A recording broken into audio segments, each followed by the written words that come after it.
E aí pessoal, tudo bem? Deixa eu me apresentar, acho que a maioria de vocês não me conhecem. Meu nome é Evandro, eu sou otorrinolaringologista, fiz os 3 anos da residência em São Paulo, depois fiquei mais 2 anos na Unicamp, fazendo a parte de otologia e base lateral do crânio,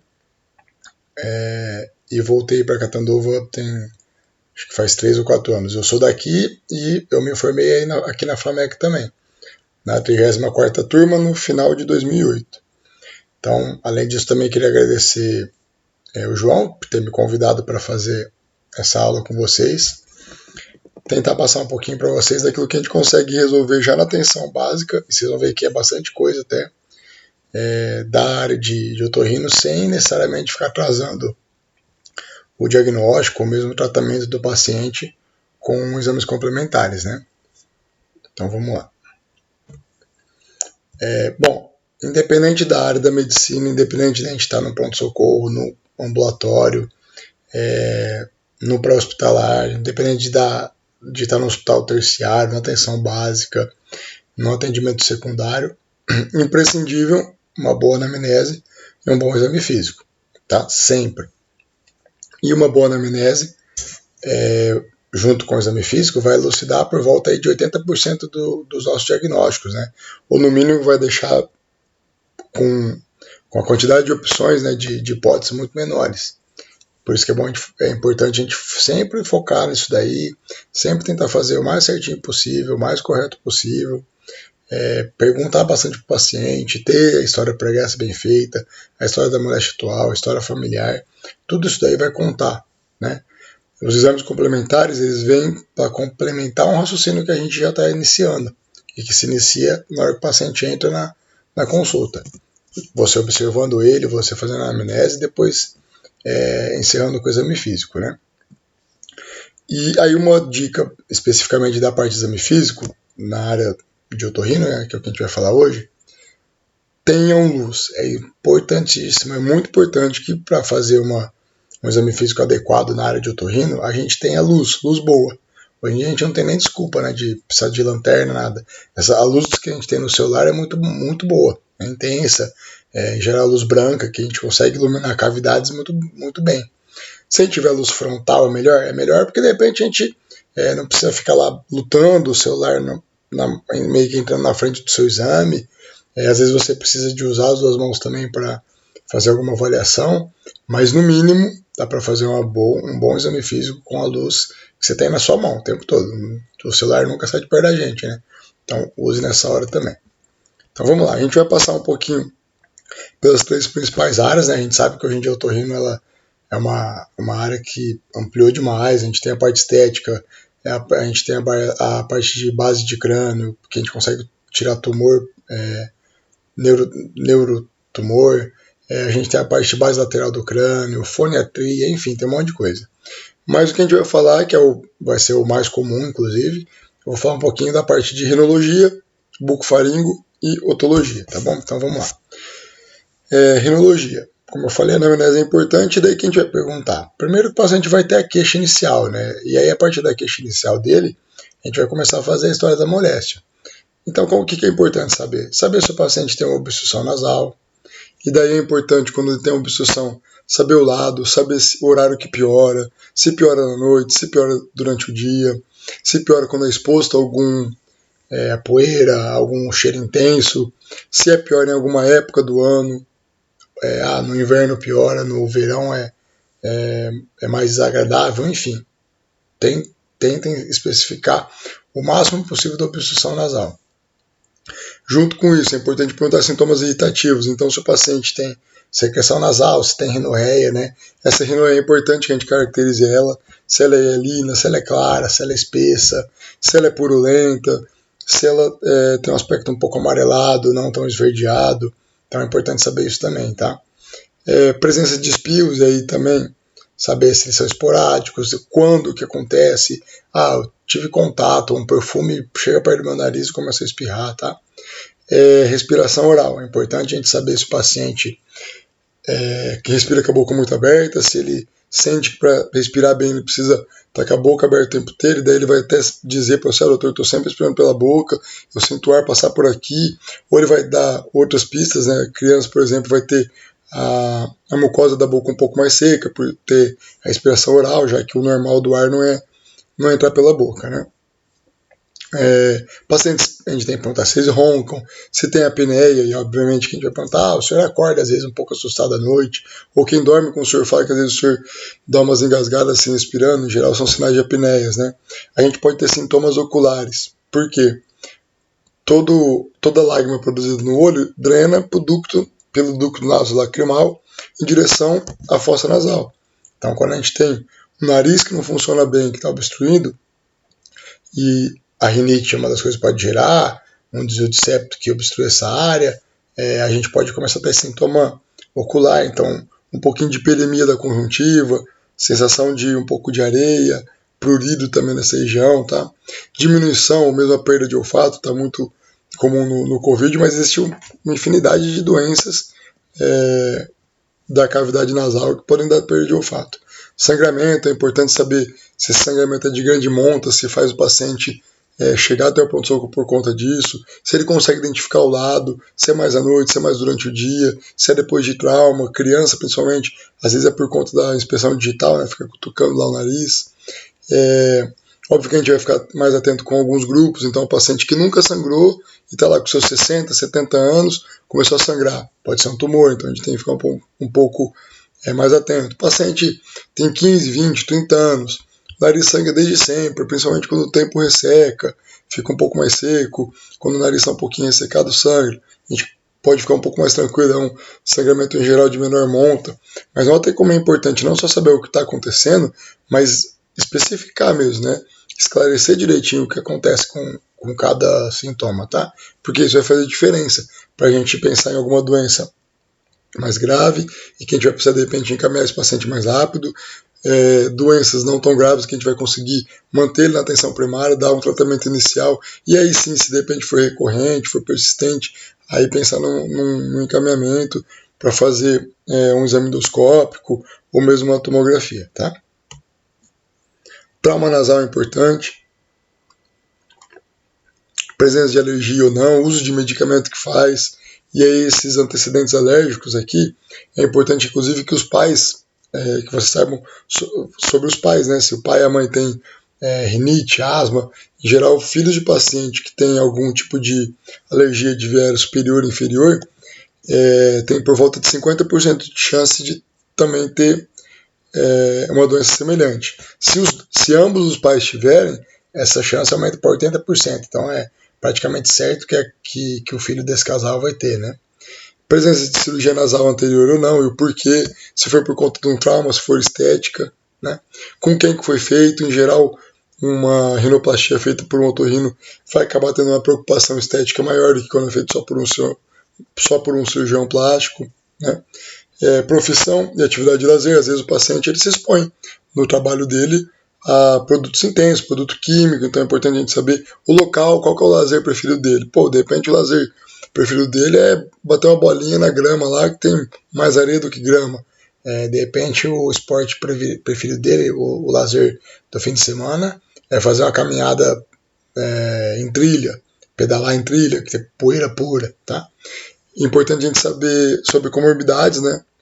A hipertensão é uma delas, porque o paciente que aumenta a pressão, a chance de ter uma ruptura de vasos do nariz é maior, né? Não tem nada a ver, sangrou o nariz porque senão vai sangrar a cabeça. O paciente às vezes faz essas coisas aí, é bom desmistificar isso, mas obviamente que a pressão mais alta, assim como o coração mais acelerado, vai favorecer com que a microvasculatura que de repente está danificada já na mucosa nasal venha a sangrar, né?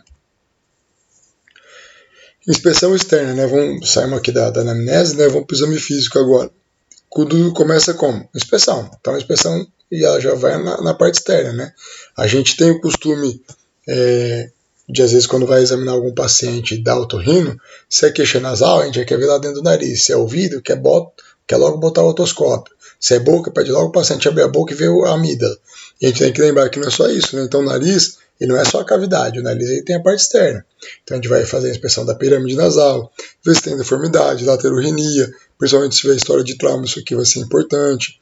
Se tem insuficiência ou colapso da válvula, né? Isso aqui, ó, quando o paciente faz uma inspiração não forçada, tem esse colapso. Quando a gente faz inspiração profunda, forçada, em geral isso vai surgir, tá? Vai fazer uma inspeção da face, linha de Deney-Morgan, dobra no nariz, a linha de Deney-Morgan é aqui embaixo do olho, né? Dobra no nariz, a pálpebra um pouco marcada, em geral sugere pra gente pacientes que têm quadros alérgicos recorrentes, né? E aí a gente vai para a rinoscopia propriamente dita, né? A rinoscopia que a gente chama de rinoscopia anterior, que é essa aqui, como vocês estão vendo. A gente precisa, como eu falei, de luz, e daí se for a luz frontal melhor, mas se não, pelo menos a luz do celular já serve. E de preferência esse espéculo aqui, ó, um espéculo nasal, né? Que vai abrir um pouquinho mais a cavidade. Eu sei que não tem em todo lugar, não tem em todo posto de saúde, na verdade, às vezes nem o hospital terciário tem. Mas é importante, se você não tiver, que você pelo menos levante a ponta do nariz do paciente. Vai fazer a rinoscopia, pede para ele levantar um pouquinho a cabeça, né? Estender o pescoço um pouquinho, uns 30 graus mais ou menos. Não muito. Se for muito também, a gente vai acabar perdendo informação, tá? E o que a gente vai ver sempre? A gente vai ver isso aqui, ó. Septo, e daí, obviamente, o septo é essa parte aqui do meio. Então, quando a gente estiver vendo cavidade nasal esquerda, nosso septo vai estar à esquerda. E quando estiver vendo a cavidade nasal direita, nosso septo vai estar à direita.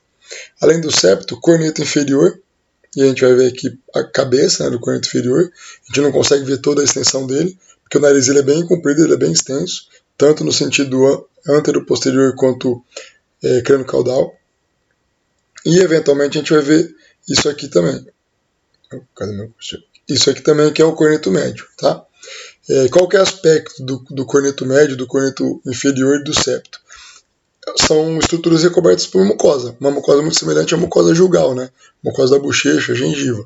Então não vai ter tanta diferença na coloração, no aspecto disso daí. Por que é importante saber essa coloração, esse aspecto? Porque um corneto que está muito peremiado, né, muito vermelho, ou um pouco hipocorado, está um pouquinho esbranquiçado, ele indica para a gente um sinal de que o paciente está tendo uma alergia, né? Um septo como esse aqui, ó, que está aqui na foto, é um septo que está um pouquinho desviado, tá? A gente tem às vezes desvio que chega até aqui, mas o correto do septo seria ficar no meio. Detalhe, né? 85% da população adulta não operada tem desvio de septo, então apesar de não ser o normal, é o mais comum, né?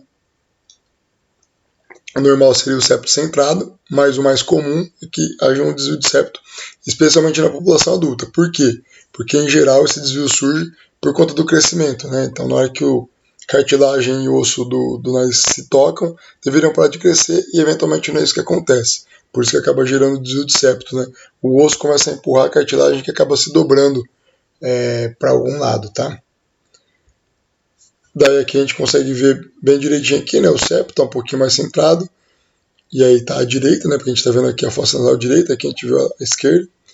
Aí a gente vê corneto inferior, principalmente a cabeça dele, e eventualmente o corneto médio, tá?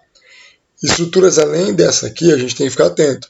Se especialmente tiver um aspecto polipóide, pode ser uma polipose, quando for múltiplo, ou mesmo um pólipo único, pode ser um pólipo antroconal, um papiloma invertido, enfim. A gente tem que ficar atento com outras estruturas também, tá? Estruturas que estejam obstruindo a fossa nasal também. E agora, só para vocês entenderem, eu sei que vocês não têm esses aparelhos na atenção primária, nem deve ter, na verdade, mas é mais para vocês terem conhecimento, né? Então, isso aqui é um endoscópio nasal, ele entra pelo nariz, vai até a rinofaringe, né?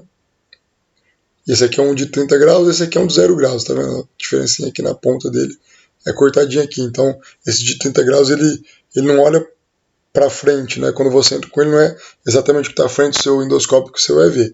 É o que tiver um pouquinho acima dessa região aqui, ó.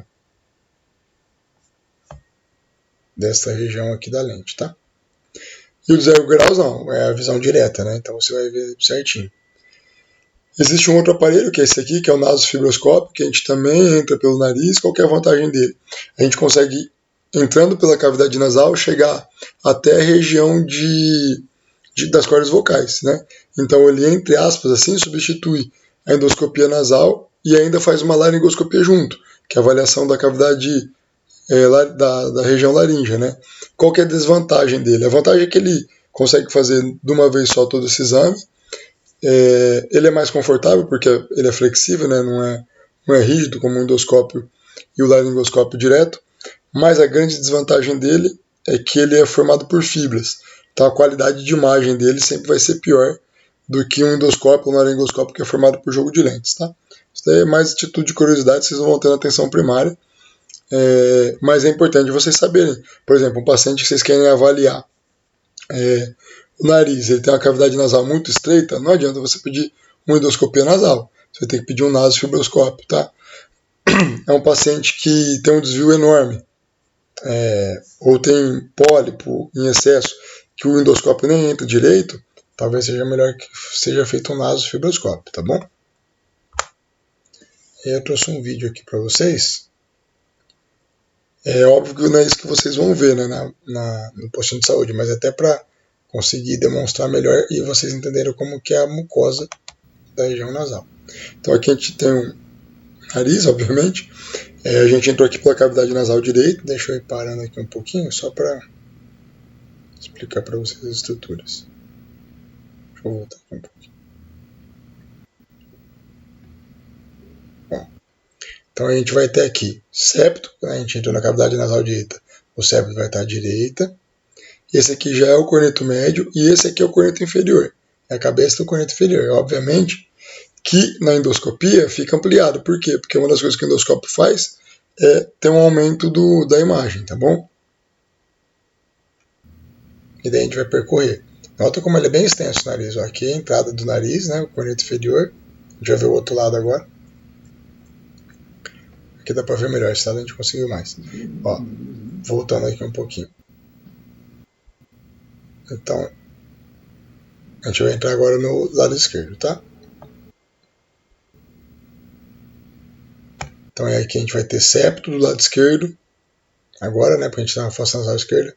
Corneto inferior, e daqui a pouquinho vocês vão ver aqui em cima o corneto médio, tá? Ó, esse aqui... passou um pouquinho.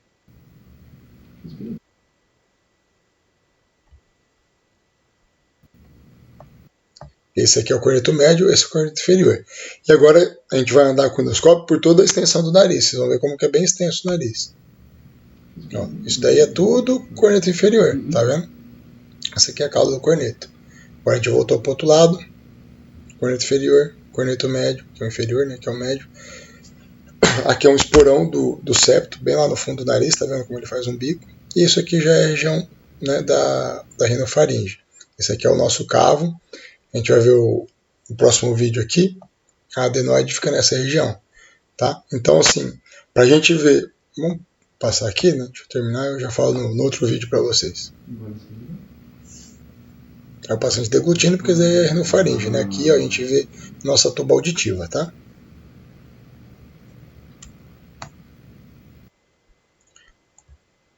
Bom, esse exame agora é um exame para a gente ver especificamente a adenoide, tá?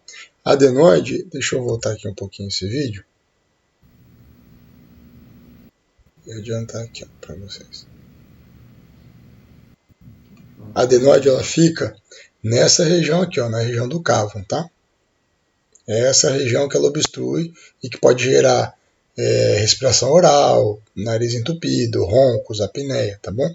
Então agora eu vou mostrar para vocês a adenoide.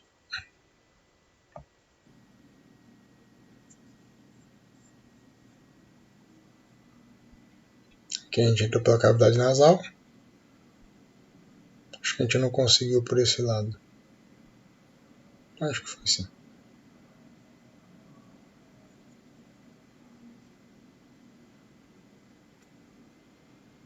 Aí a gente está percorrendo aqui septo, corneto inferior, corneto médio e aqui no fundo.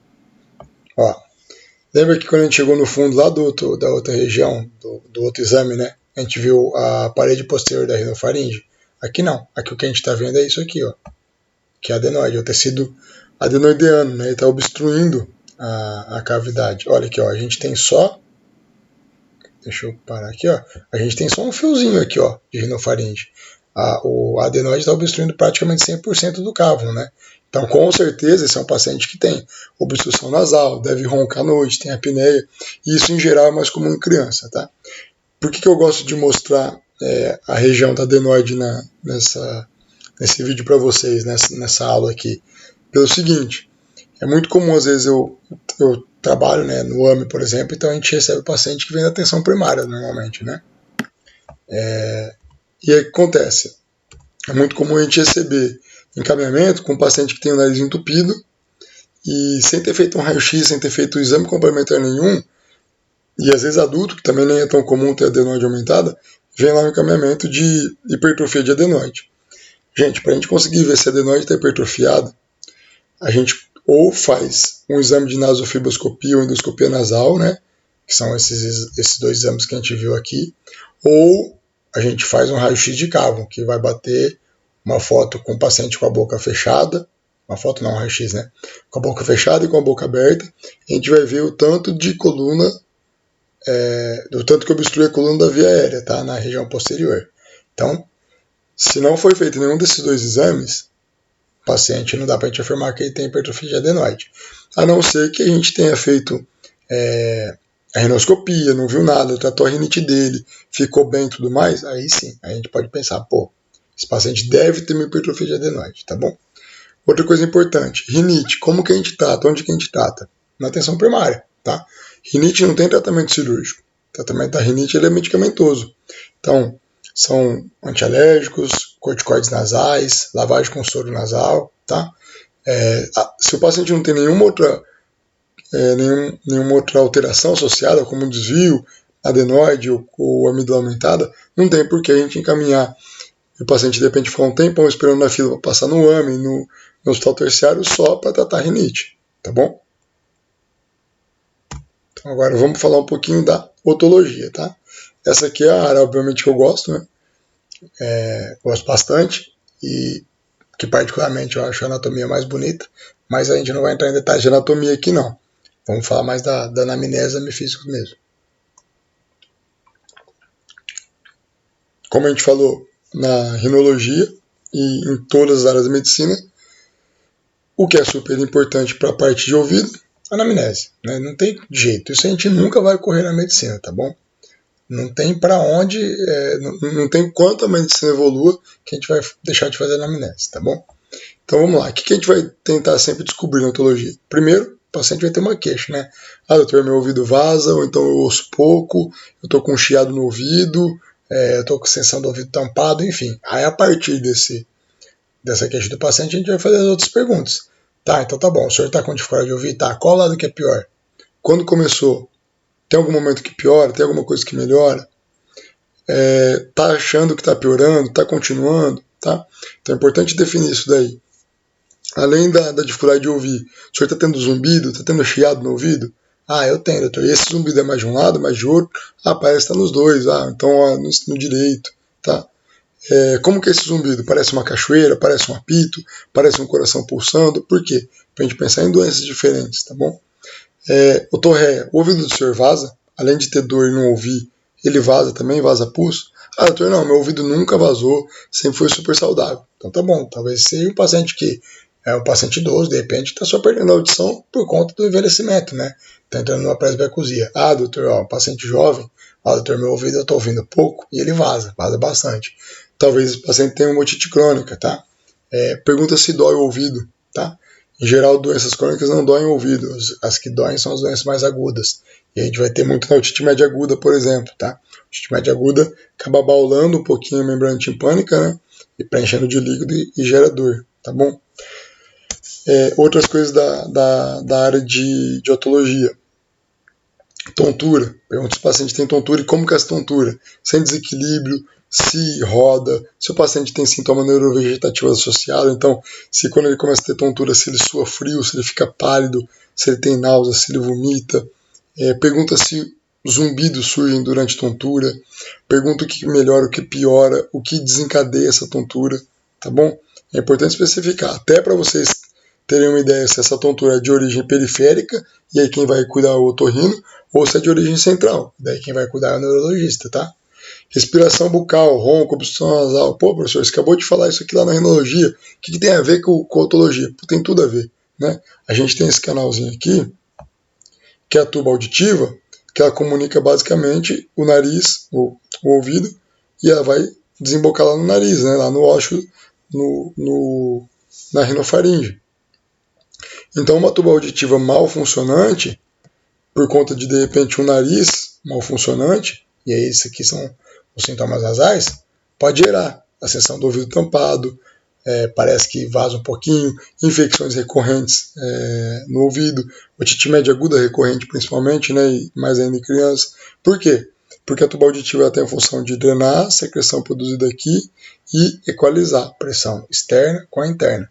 Quando ela não funciona bem, a membrana do tímpano vai ser afetada. A pressão interna está menor, essa membrana vai começar a ser empurrada para lá. Está acumulando líquido, talvez a membrana seja abaulada para cá. E daí vai dar sintoma otológico também, tá bom? Outras coisas importantes, né, da anamnese. Antecedente perinatal. Por quê? Às vezes é uma criança que chega com dificuldade de ouvir. Então daí é importante você saber se ela fez o teste da orelhinha, se esse teste da orelhinha estava presente ou não. Se não estava presente, se continua a investigação ou não.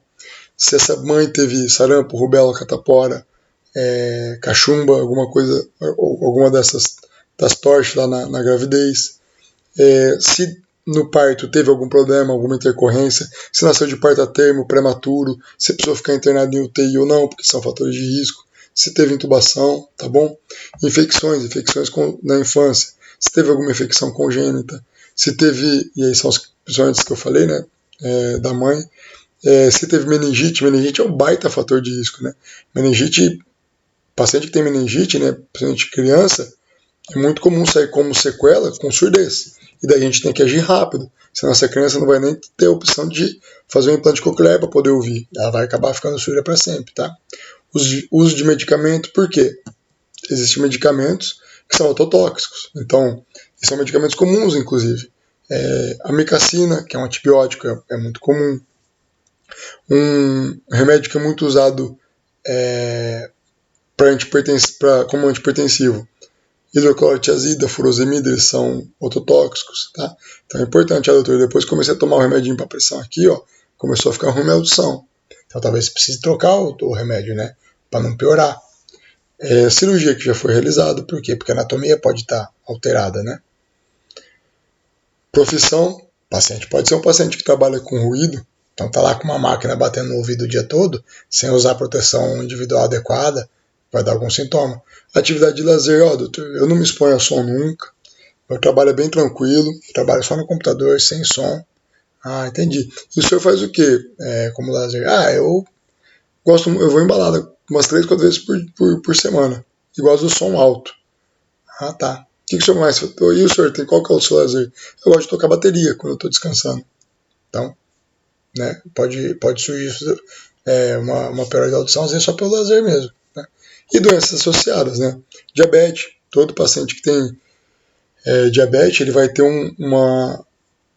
especialmente os não bem controlados, né? Eles vão ter uma destruição da microvasculatura, principalmente. E aí, onde está essa microvasculatura? Rim, que a gente sabe da nefropatia diabética, olho, que tem a retinopatia diabética, mas um dos menores vasos do corpo humano está nessa região aqui, ó, do ouvido. Esses ossículos aqui, ó, eles têm de 3 a 7 milímetros. Imagina o tamanho da microvasculatura para poder irrigá-los. Então pode estar sendo acometido lá também, tá? Hipertensão, a mesma coisa. Doenças reumatológicas, doenças autoimunes, elas podem acelerar o processo de perda auditiva, tá? Então é importante saber fazer a anamnese direito, né? Além de toda a história da moléstia e tudo mais, fazer a história pregressa do paciente também, né? Perguntar se na família tem alguém com problema de audição também. História familiar é muito importante, tá? Especialmente para perder a audição, história familiar positiva deixa a gente sempre com a orelha mais em pé, né? Sempre mais atento, sempre deixando esse paciente mais perto da gente. E daí a gente vai para a otoscopia, né? Isso aqui não tem jeito. Sem aparelho vocês vão conseguir fazer uma otoscopia adequada. Mas qual que é a vantagem? Sabendo disso, praticamente todo postinho de saúde e nos hospitais também sempre tem otoscópio. Em geral, no hospital fica lá na pediatria. mas o postinho de saúde costuma ter também. Como que a gente vai fazer a otoscopia? Primeiro de tudo, a gente vai lembrar que a otoscopia não é olhar só o conduto do ouvido. A otoscopia começa aqui, ó. Ver pavilhão auricular. Então vê hélix, antihélix, tragos, antitragos, vê a concha auricular, vê a parte retroauricular, vê a parte da mastoide, que é esse osso que fica aqui atrás, né, que é o osso do ouvido, onde fica o ouvido. Então é importante avaliar tudo isso daí. O paciente pode, de repente, um idoso chega com uma queixa de perda auditiva, às vezes é um idoso, principalmente se for homem, que às vezes fica careca, muita exposição ao sol, o paciente chega lá, doutor, eu tô com uma perda de audição. E, né, na hora que você vai fazer a otoscopia, você vê que aqui em cima, de repente, tem um CBC, tem um SEC, né? Então é importante você avaliar, ó, o senhor já viu isso aqui? Ah, vi, mas é uma casquinha aí que nem me incomoda, doutor. Não, o senhor precisa investigar, isso aqui pode ser um tumor. Tá? Ah, doutor, então tá bom, então eu vou atrás. É melhor que o paciente tire uma cunha, de repente, da orelha do que ter que fazer uma cirurgia mais destrutiva, tá? E daí como que a gente vai fazer a otoscopia especificamente, né? A otoscopia a gente vai pegar a orelha do paciente, né? Isso aí você já deve ter aprendido no terceiro ano. E a gente vai fazer um triplo vetor, né? A gente vai puxar a orelha do paciente para trás, para lateral e para cima. Óbvio que no começo é meio mecânico, mas depois fica automático, né? Então a gente vai fazer isso aqui. Por quê? Para tentar retificar um pouquinho do conduto. E daí a gente vai conseguir fazer uma otoscopia melhor. E incomodando menos o paciente também. Outra coisa importante, eu falei que é importante luz para fazer qualquer exame físico de otorrino. No ouvido mais ainda. Se está um pouquinho pilha para fazer a otoscopia, tem que ser pilha nova. Se começa a ficar um pouquinho fraca a luz, pede para trocar. Talvez essa pilha até tenha utilidade para outras coisas, mas pede para trocar a pilha. Pilha fraca faz vocês perderem diagnóstico. Pilha fraca faz você olhar um ouvido e achar que está normal, quando na verdade pode ter uma doença escondida lá que só não foi evidenciada porque sua luz é fraca. Tá bom? Então sempre pilha boa. Outra coisa, a escolha do espéculo aqui, né, do otocone, ou do espéculo de ouvido. Sempre o maior espéculo possível. Tá? Ah, não entra esse aqui, tá? Então aí você pega o menor. Mas sempre o maior possível. Por quê? Porque a gente vai fazer uma otoscopia melhor. Se a gente coloca um espéculo de ouvido muito pequenininho, com um diâmetro muito pequeno, fica ruim, você vai acabar perdendo informação. Você tem que manipular muito, às vezes você não vai conseguir ver a parte mais superior ou mais inferior. Outra coisa, otoscopia é dinâmico. Você não vai só colocar o otoscópio, olhar o que está na frente e tirar. Você tem que entrar com o otoscópio e procurar isso aqui, ó. A sua otoscopia só vai ter sido bem feita quando você viu a parede posterior do conduto, parede anterior do conduto, inferior e superior, e todo o contorno da membrana timpânica. Se você deixou de ver alguma coisa aqui, pode ter sido um erro seu, de você não ter manipulado direitinho o otoscópio. Então, por isso que é importante, coloca o otoscópio e procura. Às vezes você não vai achar, então, porque às vezes é um paciente que tem um degrauzinho aqui, ó, um degrau ósseo aqui. E daí se você só coloca o otoscópio assim, ó, você vai dar de cara com a parede inferior do conduto e mais nada. E aí você não vai ver a membrana timpânica, sendo que era só você levantar o otoscópio, então tem que ver tudo. O que a gente vai ver numa otoscopia normal? Isso aqui. Os quatro lados da parede do conduto e todo o contorno da membrana timpânica íntegra. A membrana timpânica, para estar normal, ela tem que estar íntegra. Tá vendo? Não tem nenhuma descontinuidade aqui. Ela está inteirinha, bonitinha, transparente. A gente vê o martelo, né? O martelo vai estar sempre apontando para trás aqui, ó. Vai estar sempre nesse sentido, tá? E a gente sempre vai ter um pontinho aqui, ó, que é o pontinho que brilha mais, que é o reflexo luminoso. Por quê? Porque a membrana timpânica saudável e transparente, na hora que a sua luz bate do seu otoscópio, ela volta para você. Tá bom? Isso aqui é para ser resolvido na atenção primária. Por quê? Isso aqui é cera. Não conseguiu tirar lavando? Pede o paciente usar o ceruminho durante uma semana, volta e aí vai fazer a lavagem. Por quê? O ceruminho ele é ceratolítico, né? Ele vai destruir essa cera. Aí essa cera que está endurecida vai ficar mais amolecida, mais fácil de lavar, tá? Mas isso aqui não é para o paciente sair do postinho de saúde e ir para uma atenção secundária, terciária, só porque tinha uma cera no ouvido. E infelizmente acontece bastante, tá? Até porque você tendo cera, você não vai nem conseguir saber se o paciente tem doença. Depende do paciente, tá com uma baita cera aqui, que está escondendo lá pro fundo, uma perfuração desse tamanho, uma estenose de conduto como essa, uma membrana timpânica doente aqui, ó, tá vendo como tá bem diferente dessa? Ó, como essa membrana timpânica, apesar de íntegra, tá bem inflamada, bem engurgitada aqui, tá vendo, demasiada. A gente consegue ver toda a extensão dela, mas nitidamente ela não tá tão saudável, né? Não basta estar íntegra, ela tem que estar transparente também. E se você tiver a cera, você vai perder todos esses diagnósticos e mais outros tantos, né? Então você precisa tirar a cera, tá bom? Existem 2 testes que a gente consegue fazer, principalmente para paciente que está tendo alguma queixa de audição, né? E a gente não vai conseguir em todo postinho de saúde, porque não é todo postinho de saúde que tem, mas eu já vi alguns com diapasão. Isso aqui, quem toca algum instrumento, talvez até conheça, instrumento de corda, principalmente. Isso aqui, mais antigamente, era usado para afinar instrumentos de corda. Que hoje em dia tem um diapasão elétrico e tem até aplicativo no celular para afinar instrumentos de corda, mas o diapasão já foi muito usado. E com o diapasão a gente vai fazer 2 testes, o de Rino e o de Weber. O teste de Rino, como que ele é? O teste de Rino a gente vai, primeiro, fazer o diapasão vibrar. Então você vai bater no seu cotovelo, no seu punho, ou então mesmo na cadeira. E a vibração dele, você vai pôr a base dele, que é essa aqui, na mastoide do paciente. E aí você vai pedir para o paciente te avisar quando ele não estiver ouvindo mais. Quando ele parar de ouvir, aí você vai pôr assim, ó, do lado da orelha dele. O normal é que depois de parar de ouvir aqui, na hora que você coloque aqui, ele continue ouvindo. E daí é um RINE positivo.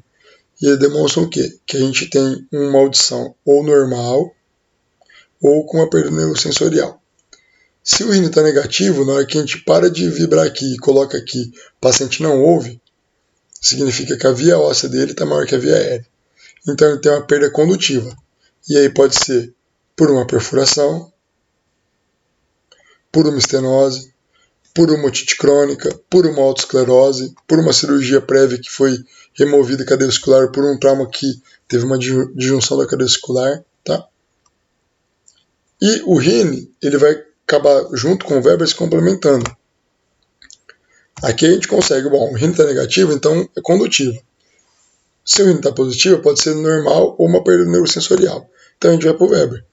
O Weber que a gente vai fazer? Fazer o diapasão vibrar e vai colocar ou aqui no dente, que eu não recomendo, que é um pouco nojento, né? Mas você pode pôr no meio da testa do paciente, bem no meio da testa, aqui na glabela, ou então aqui em cima, tá? No vértice aqui da cabeça, tá bom? Eu até prefiro colocar no vértice para o paciente não tentar roubar, digamos assim, tá bom? E daí você vai colocar o diapasão paradinho aqui, vibrando. O paciente ele vai te dizer se vai para algum lado ou se não vai para lado nenhum. Se for para o lado da queixa, então, doutor, eu tenho uma dificuldade de ouvir aqui, do lado direito. Na hora que você fez o Weber, foi para o lado direito. Então, provavelmente ele tem uma perda condutiva. E daí você até consegue ter mais certeza se na hora que você fez o RINE desse lado, ele deu negativo. Se lateraliza ao contrário, ó, doutor, eu estou tendo uma dificuldade de ouvir e quando o senhor colocou isso aqui no meio, veio para o lado contrário. Então, provavelmente ele tem uma perda neurosensorial. E se fica bem no meio, ou ele tem uma perda neurosensorial idêntica dos dois lados, ou ele tem uma audição normal. Tá bom? Falando um pouquinho de otoneurologia, né? Essa parte é um pouquinho mais difícil da otorrino, mas é importante. E boa parte das vezes vocês conseguem resolver já na atenção primária. Exame físico. Basicamente um exame neurológico, como vocês estão vendo aqui, né? Então a gente vai fazer o Romberg, né, que é aquele exame que a gente pede o paciente ficar com os pés paralelos, esticar os braços para frente, fechar os olhos e ver se ele tem alguma queda para frente, para trás ou para algum lado. Em geral, quando cai para os lados, significa alguma lesão periférica, e se vai para frente ou para trás, ou se fica alternando, cada hora cai para um lugar, a gente pensa em algo mais neurológico, do sistema nervoso central, né?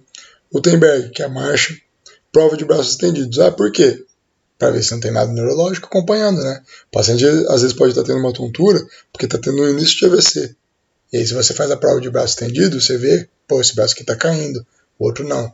Teste de força, pelo mesmo motivo. Às vezes o paciente nem notou, porque está começando a diminuir a força dele. Mas na hora que você faz o teste direitinho, você vê, ó, pô, parece que o direito não está tão bom, o esquerdo está legal, tá? Prova index-nariz. Você vai pedir o paciente esticar o braço e tocar na ponta do nariz. Ele vai esticar de novo e tocar sempre na ponta. O normal é que esse movimento não tenha uma dismetria, né? O paciente não erre, e não tenha uma decomposição também, né? O paciente venha direto. Quer sensibilizar, quer dificultar um pouquinho mais? Pede o paciente fazer isso de olho fechado, tá? Diadococinesia. Vai pedir o paciente colocar as mãos estendidas na coxa, de preferência até uma para baixo, outra para cima, né? E ficar batendo na coxa. Quer sensibilizar? De novo, pede para fechar o olho, tá? A otoneurologia, como vocês estão vendo, o exame físico, ele inclui a parte da otoscopia e tudo mais, mas também tem a parte neurológica, né? Com esses testes aqui. E aí algo que é muito importante é o nistagmo, que é um nistagmo espontâneo e semi-espontâneo. Geralmente, quando tem espontâneo, esse paciente provavelmente tem uma queixa central. Tem um problema central.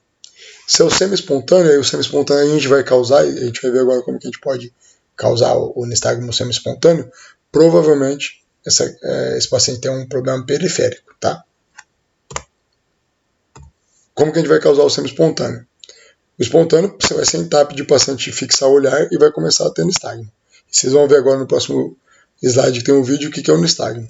O semi-espontâneo, você vai deixar o seu dedo mais ou menos 30 graus à frente do nariz do paciente e 30 centímetros à frente do nariz do paciente e movimentar ele mais ou menos em 30 graus, para o lado esquerdo, para o lado direito, para cima e para baixo. E o paciente vai deixar a cabeça parada e acompanhar só com o olho. Óbvio que a gente vai fazer devagar, né? Vai pedir o paciente acompanhar devagarzinho. Por que não muito mais que 30 graus? Senão pode surgir um nistagmo pela fadiga do olho, tá? Então a gente vai pedir 30 graus para um lado, para o outro, para cima e para baixo. E o paciente pode desencadear um nistagmo semi-espontâneo. A gente vai ver outras duas provas também que desencadeiam até mais comumente nistagmos em queixas periféricas. E agora a gente vai ver que é o nistagmo. Deu uma travadinha no começo do vídeo, peraí que deixa eu passar. Ó, todo nistagmo ele tem isso aqui, ele tem uma componente rápida, então o olho ele bate rápido para um lado e volta, bate rápido para um lado e volta, tá? Isso é o nistagmo. E quando é causa periférica, em geral o nistagmo ou ele é horizontal ou ele é torsional. Se a gente tem um nistagmo vertical, a gente tem que ficar mais atento que esse paciente pode ter uma queixa central. Opa, passei aqui, vamos continuar vendo aqui.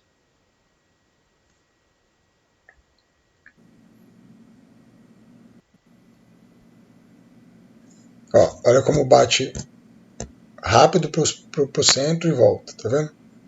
Componente rápida para cá e lenta para cá.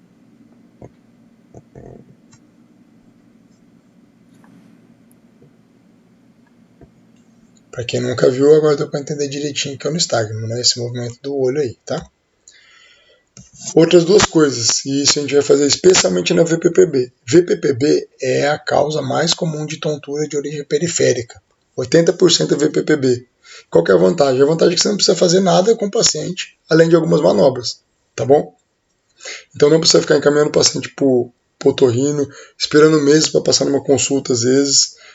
Não precisa mandar ele para o hospital terciário, isso aqui vocês conseguem diagnosticar e tratar no postinho de saúde. Como que a gente vai fazer? São duas manobras. Uma é de Dix-Halpai, que a gente vai avaliar canal posterior e anterior. A gente vai pedir para o paciente sentar na maca, com os pés esticados para cá, só que a cabeça dele, na hora que ele deitar, tem que ficar para fora da maca. Ou então, se ficar para dentro da maca, a gente pode pôr um travesseirinho que fique bem perto do bumbum do paciente, para quando ele deitar, estender um pouquinho a cabeça, como isso aqui, tá? Aí a gente vai pedir para o paciente virar o rosto em 45 graus, fixar o olhar na ponta do nosso nariz, ou da testa, ou em algum ponto da parede, e fletir, né, um pouquinho só a cabeça dele, né? Estender um pouquinho, 30 graus mais ou menos. E a gente vai fazer o quê? Vai aqui da figura A para a figura B, no movimento brusco. E aí pede para o paciente, explica para ele antes que ele pode ter tontura, e que se ele tiver tontura não é para ele fechar o olho, porque a gente precisa avaliar o nistagmo desse paciente, tá bom? Se ele fechar o olho, a gente não vai conseguir avaliar. E tem outro motivo também. As tonturas elas passam mais rápidas quando a gente fixa um ponto. É muito melhor do que fechar os olhos. Então a gente vai fazer esse movimento e pedir para o paciente ficar olhando para a gente. E aí, se der positivo, se começar um nistagmo, a gente vai fazer a manobra de Epley, tá? O que é basicamente a manobra de Epley? A gente vai fazer o paciente, a gente vai estar nessa posição, vai deixar ele 30 a 45 segundos assim, depois a gente vai virar calmamente a cabeça dele para o outro lado, vai ficar mais ou menos 45 graus, né? Vai virar 90 graus, então vai passar aqui do centro, vai ficar 45 graus para o outro lado. E ela vai ficar mais uns 30, 45 segundos, depois a gente vai pedir para o paciente deixar, vai virar mais 45, né? Então ele estava em 45 aqui, daí ele vai deixar olhando para lá, com a barriga para cima, mais 30 a 40 segundos. Depois vai pedir para o paciente manter a cabeça virada para o lado e o corpo, então daí ele vai deitar sobre o ombro, né? E por último, deitado sobre o ombro, a gente vai virar a cabeça dele em 45 graus olhando para baixo. E aí por último a gente vai pedir para o paciente colocar as pernas para fora da maca e a gente vai ajudar ele a levantar bem devagar e fixando o olhar para a gente. E sempre nessa posição, cabeça 45 graus olhando para a gente e um pouco fletido, tá bom? Para qual hora que a gente vai fazer? A gente vai fazer o teste do Dixal Pike para os dois lados. Se o paciente diz, olha doutor, quando eu viro para a esquerda é pior, então começa pelo lado direito, provavelmente a esquerda vai dar positivo e vai ter o nistagmo. E daí a gente já continua a manobra para lá. E o outro, que graças a Deus é menos comum, a VPPB de canal lateral, a gente vai usar um roll test. Como que é o roll test? O paciente está olhando para um lado, mais ou menos em 30 graus, ou em ângulo zero, e a gente vai virar rapidamente a cabeça do paciente para o outro lado. Se tiver alguma alteração de canal lateral, vai desencadear nistagmo, tá? Como a gente viu aqui no vídeo. Se der positivo esse teste, o que a gente vai fazer? É uma manobra chamada manobra de barbecue. Por quê? A gente vai fazer o paciente girar quase 360 graus, tá bom? Barbecue porque é como se fosse um churrasquinho rolando mesmo. Beleza, gente?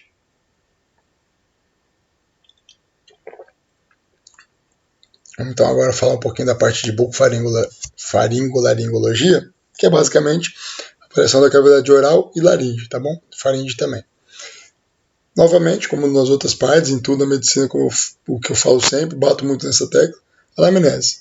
Então a gente vai perguntar ao paciente, o paciente vai ter a queixa dele lá e a gente vai tentar descobrir quando começou outras coisas associadas. Então a gente vai ter que ficar atento nessa região. Disfonia, o paciente tem dor de garganta, daí a gente tem que tentar identificar se é uma dor de garganta que é intensa, que tem febre junto, que tem dificuldade de engolir, ou se é uma dor que é mais uma ardência, para saber se de repente é uma amidalite, ou se de repente é um quadro de refluxo, se o paciente tem falta de ar, porque ele pode ter um pouquinho a amígdala aumentada, se é um paciente que tem respiração oral, porque vai ter facilidade até pela secura da mucosa, né, de gerar infecções ou gerar irritações, inflamações da região. Vamos perguntar se o paciente ronca muito, se ele tem uma sonolência diurna, que isso daí pode significar uma síndrome da apneia obstrutiva do sono. Criança que tem SALS pode ter déficit de crescimento, baixo rendimento escolar, e o adulto também, baixo rendimento no trabalho. Dificuldade de deglutição, às vezes a amígdala é muito grande, ou então às vezes a gente tem alguma coisa obstruindo a parte de faringe, laringe, né? Você tem tosse associada ou não, sintoma de refluxo gastroesofágico, você costuma ter azia, má digestão? Sim. Pô, o cara tem azia, má digestão, tem uma ardência na garganta, provavelmente tem um refluxo faringolaríngeo também, né? Linfonodo, então lembra a gente ver a parte externa, né? Pescoço, fazer a palpação, ver se tem linfonodo, característica dele, se dói, se não dói, se esse linfonodo é endurecido, se é fibroelástico, se está preso a plano profundo, se está móvel, tá bom? Massas tumorais, tentar avaliar o tamanho dela. Uma forma fácil de saber tamanho de massas linfonodos, mede o tamanho da sua polpa digital. Aí você fala, bom, isso aqui tem 3 polpas digitais. Minha polpa digital tem 1,5 cm, pronto, multiplica lá, tá? Saber se tem perda de peso. Então, pacientes que têm tumores, né, câncer nessa região de faringe, laringe, língua, gengiva, palato, em geral ele vai ter uma perda de peso até mais acentuada. Além já da caquexia que o câncer gera, né, a dificuldade de se alimentar também, né? E daí o que eu sempre bato na tecla.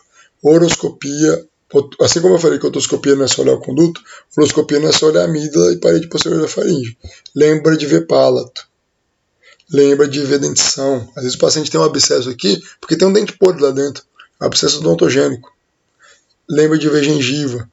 Lembra de ver borda de língua. O paciente é tabagista, de repente está lá com você por conta de uma dor de garganta. Uma amidalite que deu nele. Só que aí você vê que tem uma lesãozinha com aspecto tumoral na borda da língua.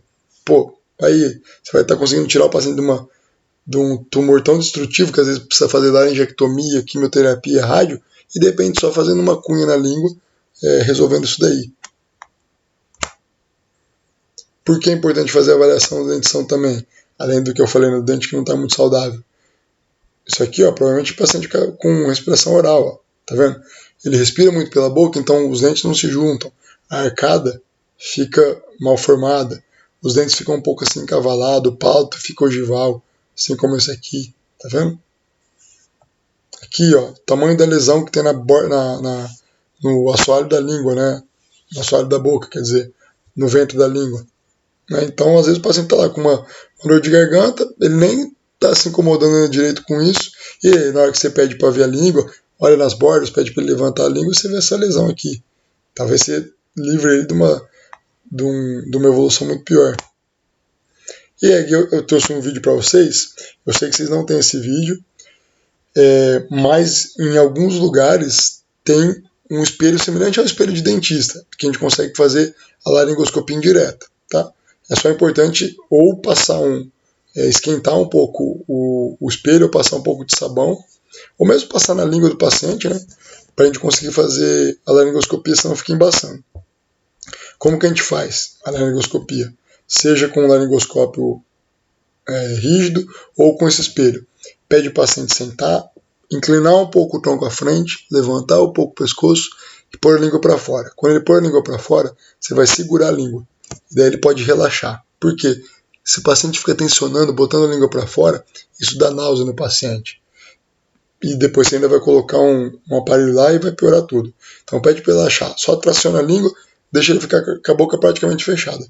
Antes disso tudo, obviamente, joga uma xilocaína spray para diminuir o reflexo de náusea. E daí você pode entrar ou com o seu espelhinho ou com o laringoscópio rígido e vai até o finalzinho, tá? Vai passando por cima da borda da língua. Quando você estiver no final da borda da língua, vai começar a aparecer papila gustativa, amígdala lingual. Você vai pedir para o paciente começar a fonação, porque daí você vai conseguir avaliar melhor, sem ele ter muita náusea, toda a orofaringe e laringe, tá? E obviamente pega as vocais também. Então vamos agora ver como que é um exame de laringoscopia. Esse exame aqui eu já vou avisando vocês, está alterado a prega vocal, tá? Essa aqui são as pregas vocais, tá? O aspecto normal delas é esse aqui. A gente tem a da esquerda e a da direita. E aí a gente tem uma baita lesão papilomatosa aqui, né?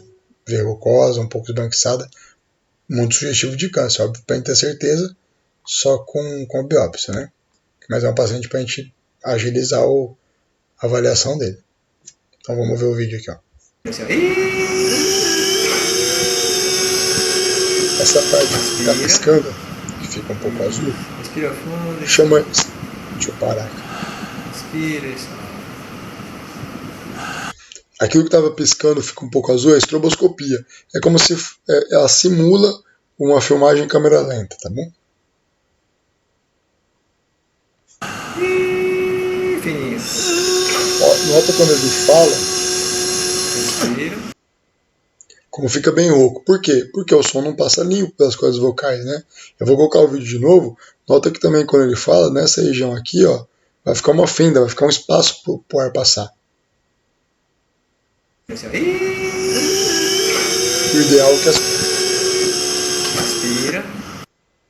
O ideal seria que as cordas vocais ficassem bem coaptadas durante a fonação, né? E não com esse espacinho. Nesse outro vídeo aqui, vocês vão ver na prega vocal, nessa prega vocal aqui, ó, que aparentemente está totalmente saudável, mas nota como ela está um pouquinho com aspecto mais gelatinoso que o da esquerda, né? Aqui são os anéis traqueais já, né? Aqui já é a traqueia e depois vai ter os broncos fontos lá um pouco mais para baixo, depois da carina. Nessa prega vocal aqui, a gente vai conseguir ver um cisto, tá?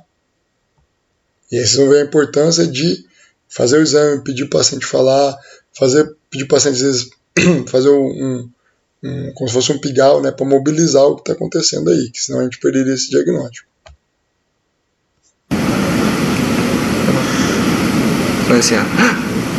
Dá pra dentro, assim. Isso, de novo. Só respira agora. Respira. Diga aí. E aí vocês vão notar agora que o paciente vai falar, como essa prega vocal também não fica bem coaptada. E aí, obviamente, vai ter uma rouquidão associada. Bem longo. Tenta fazer bem longo.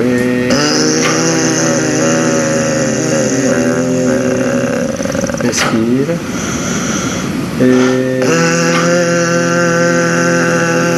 Respira. Só respira. Bom, pessoal, eu espero que vocês tenham gostado um pouco da aula aí. Não fiquei entrando em tantos detalhes de doença, porque vocês já tiveram aí otorrino e ainda vão ter também os ambulatórios no 5º ano. Hoje era mais para vocês saberem como fazer uma anamnese bem legal e para quê? Para ter uma anamnese, exame físico bem feito já na atenção primária, você vai conseguir conduzir melhor esse caso, né? Saber melhor para onde vai encaminhar, para onde esse paciente vai ter vai ter uma avaliação mais adequada. De repente a gente encaminha para um lugar que vai faltar recurso ainda, então teria que encaminhar para um outro já, para o paciente não ficar perdendo tempo, né? Qual que é a grande conclusão que a gente tira dessa aula? Isso a gente vai tirar da medicina sempre, né? Anamnese, exame físico bem feito, proporciona o diagnóstico correto, tá? Se não correto, pelo menos muito próximo daquilo que a gente vai ter a decisão final. E daí a gente já consegue adiantar bastante a vida do paciente, tá bom? E aí, obviamente, diagnosticando bem, o tratamento vai ser o mais adequado, né? Bom, espero que vocês tenham gostado da aula. A gente vai ter a oportunidade aí de tirar as dúvidas, tá bom? Não fiquem acanhados, podem perguntar à vontade.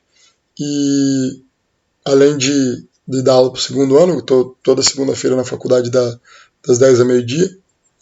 Se vocês quiserem também, de vez em quando, se precisar, quiser tirar alguma dúvida, fazer alguma pergunta, ou até se interessar e querer ver um pouquinho da especialidade, estou toda sexta-feira à tarde no ambulatório também. Eu fico lá da 1h30 até umas 4 horas, mais ou menos. Tá bom?